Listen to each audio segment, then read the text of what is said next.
Praful Mathur is CEO at Sarama, which is a company focused on developing a dog training method and software to create a new vocal language between dogs and people. He also collaborates with Orcasound through his organization called AI on the Beach, which is developing AI to understand the communication systems for marine mammals. Basically, from dogs to dolphins, he's working to create new languages for humans to interact with other intelligent life on our current planet. So take it away.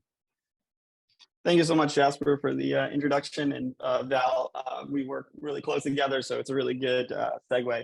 So I'm going to be presenting some of the work that we had Google Summer Code students, which Val mentioned in her acknowledgements before. I was their mentor, and a lot of the work was supported by Scott, Val, Valentina, and a lot of the Orcasound community. So some of them are here.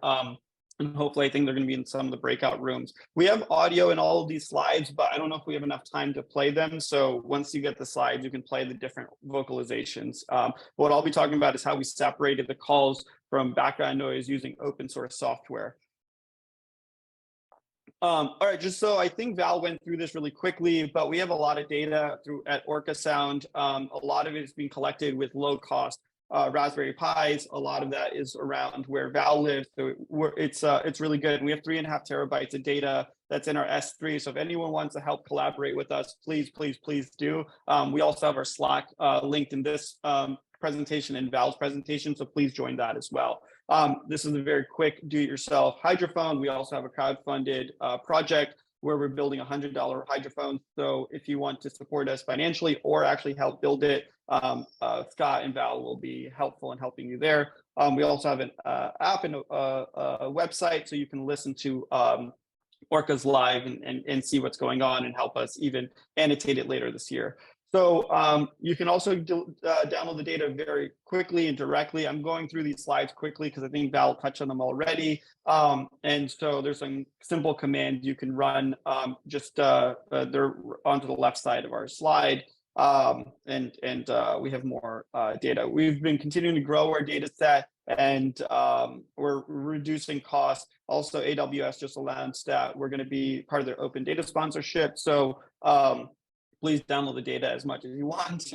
We're not going to be worried that much. All right, so the main part of this talk is the audio analysis we did. And I'm going to call on Val a little bit to help explain some of the work he worked on with Ambra. And then I'll take it on with some of the work we did to separate the sound to background noises with this project called Splitter. But ultimately, what we were trying to figure out is how do we separate the southern resident killer whale vocalization from all the other background noise. And some of that was even humpback vocalizations that we had initially misidentified as boat noise. So it wasn't as clear to us internally without like Val's incredible help to like really figure out where we were going with it. And as everybody knows, when your labels are bad, so will your results. And that was like the big issue that we kind of faced throughout our analysis. And Val, could you just touch on like why we use a relative power spectral density versus the other types of power density curves that we were? Sure. You spent a lot of time with Ambra working in the time domain, looking at the time series of amplitudes. I guess it's all in the time domain, but in the amplitude domain, and I would urge her to spend some of her time in the frequency domain. So she did filtering both as filtering in the amplitude domain and filtering in the frequency domain. So you get two different ways to approach it. Take the spectrogram and then filter the spectrogram, or take the time series, filter that, and then make a spectrogram. Back to you. Yes, and so we also tried out a few different Fourier transforms. We can kind of go into this in the breakout room, but ultimately what we were trying to figure out is like, how do we remove some of the relevant frequencies from our plot? So as soon as we can go into Splitter, it has a much easier job of understanding where the Orca vocalization is, rather than having to create masks to remove other types of frequencies. And so ultimately, this is a lot of the work he did was trying to figure out, okay, well, how does the original audio look versus what do we remove with our pre-processing step? And a lot of this was like overlaid on our existing graphs. So she showed like, you know, if we remove the higher level frequencies, now we didn't remove any frequencies where orcas would be vocalizing in. It was anything above or below that range. And we also created a really quick GUI. The link will be here when I put this presentation out. You can download it directly, take an audio and try out different types of pre-processing steps, and then apply our source separator to it to see how well it performs. So now this is like the part that I really got into really deeply with a student named Devdut. So a lot of the initial work was with a student named Ambra. And what we did is we used two separate networks. One was called Zero Shot model, which ultimately you're supposed to give it some audio with the input and output, with a very small set of samples, and then it figures out what mask it should use to separate the sound going forward.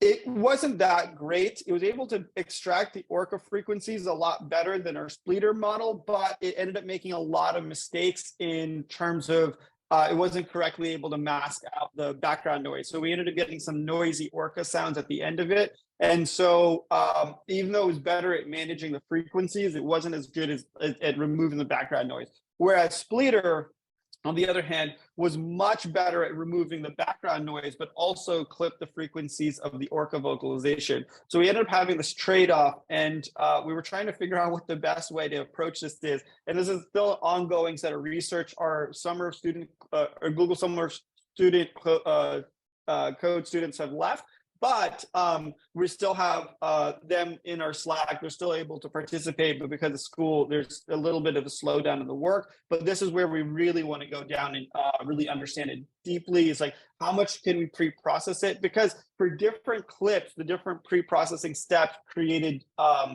better outcomes, but there wasn't a consistent set of transforms we could create it in the initial step to make this easier. It was a lot of custom manual intervention. And so that's what we're also trying to understand a little bit better and trying to figure out where we can truly, how do we truly separate the noise? Because the big thing we want to do is get these clean vocalizations, and then we can start doing a lot more work with it, whether applying additional networks to it, which I'll get into in a bit, or even doing some more classification.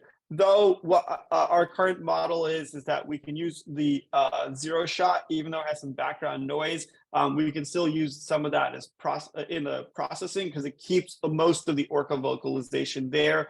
There's also a few other networks like Orca Clean, but their weights are not public, so we have to retrain that model as well. And that person's also in our Slack. And so what we ultimately kind of determined is that we have to combine the human and AI to understand like how to create very, very, very clean samples. And so part of what we've done is this is already an existing project, which is the Orca active learning project, where people can go in and actually annotate the data directly. And we can also expand this with the tool that Ambra built in the GUI to really clean the data and then to provide a really clean data set. That's another place where we need a lot of help in processing our information. Yes, so we already kind of thanked a lot of our volunteers, but the main thing for everyone here, if you were looking to participate with Orcasound, we have a live listening site where you can tag when you hear orcas, or if you get an email, we'll tell you when the orca concerts are occurring. You can write code, help us build hardware, or fund us through any of the initiatives. So if there's anyone has questions, I can go ahead and Great, thank you so much. So we do have some questions. Firstly, would there be some way to use a weighted combination of zero shot and splitter outputs to remove background noise and identify Orca frequencies well? Yes, there is some way to do that. It would, because they're two different networks, the thing that we've been trying to figure out is like, how do we identify that vocalization work really well? And that's something that we've been trying to figure out. It might actually be that we have to modify how the inputs go through the different networks, but ultimately, I think that we'll get a lot more wins on the pre-processing side of things, rather than trying to like combine these two networks together, because we could try some experiments. If you have any ideas, we'd love to, but it wasn't as clear to us how we could combine those two networks together. Did you fine-tune Splitter on your own data or just use the weights from Deezer? We fine-tuned it on our own data.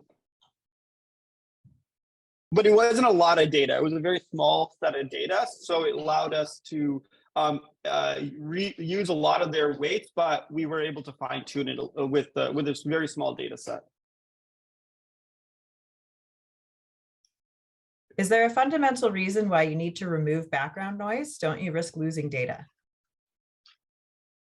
The main reason is that once you have a cleaner data set, then we have a ability to just work with the vocalization from the orcas rather than any kind of other background noise. The goal is to not lose any of the orca vocalization data and to maintain any of the background noise. So it separates it into a two-stem model. And so you have the background noise and the orca vocalization. If at any time we needed to access any of that other information, we have a stem with it. But the ideal state is that we get clean orca data and we can just work off of that. And a lot of what Splitter does is it works on music. So you can separate vocal stems from other stems. And in the two stem, it does background sound with vocals, but then there's like 4-stem, 5-stem separation as well. And then it separates different types. We just did it a 2-stem. But yeah, the goal is to just work with the orca spectrograms rather than all the other data.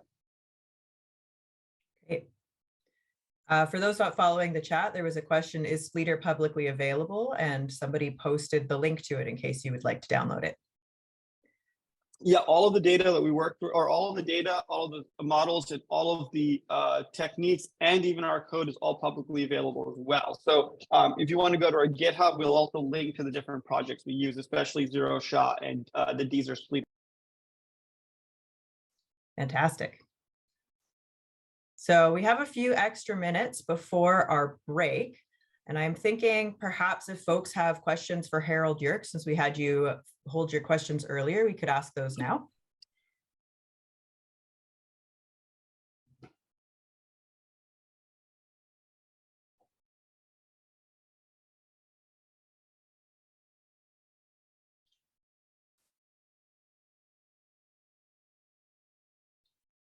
Alternatively, if there are no questions, feel free to take a little bit of an extra break.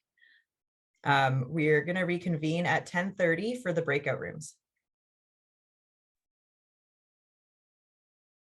Thank you, Jasper. Is it 10:30, Jasper? I think you looked at the wrong one. Oh. 9:40, or starting Right. at 9:40, back at 9:45. Yes, I did look at the wrong one. So please be back at 9:45 for the rest of the talks.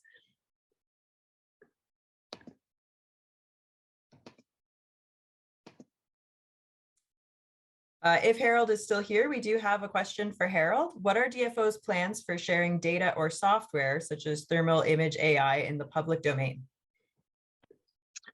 Good question. All the stuff that I showed on the later slides are actually screenshots from a website. So eventually those data will be available on a website. Sebastian is working on that one. It will be sort of a 3-stage website. So one will be only accessible to evaluators, meaning people that actually can determine whether it's a whale or not a whale, both for acoustics and TI data.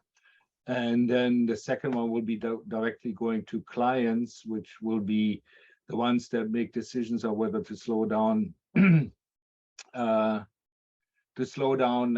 vessels, for example, in a certain area. And then thirdly, there will be a page that gives a summary and all these different data, and that one will be open to the public. Great. Another question for you, Harold. Can you comment on the importance of infrared thermal camera height and vantage point for detecting whales and whale blows? That's a very good question. Yeah, so the height is a very important part. We're testing actually, Daniel is testing a different system that would be mounted on the bow of a vessel, so looking forward. And height in particular, from what we notice from the shore basin, is a very important factor. So anything below 10 meters seems to be not very useful, simply because the surrounding water area and the object that you want to detect is just not really in the field. So there will be more air, for example, in there. There will be background in there. And those all give a particular heat signature up. So you have to go a little bit higher so you get a better angle to get a surrounding water area that gives you enough contrast in terms of the thermal, the thermal image. The other thing is like thermal image, and I didn't get into that because I didn't have enough time, but the systems are of course affected by fog, by heavy rain, by snow. All those things will affect the ability to detect objects with thermal imaging. And that's why we use the integrated system to see whether they can actually work complementary to each other. So that's an important consideration. But yeah, anything below 10 meters, I would say, is not such a good idea to use thermal imaging as a detection methodology.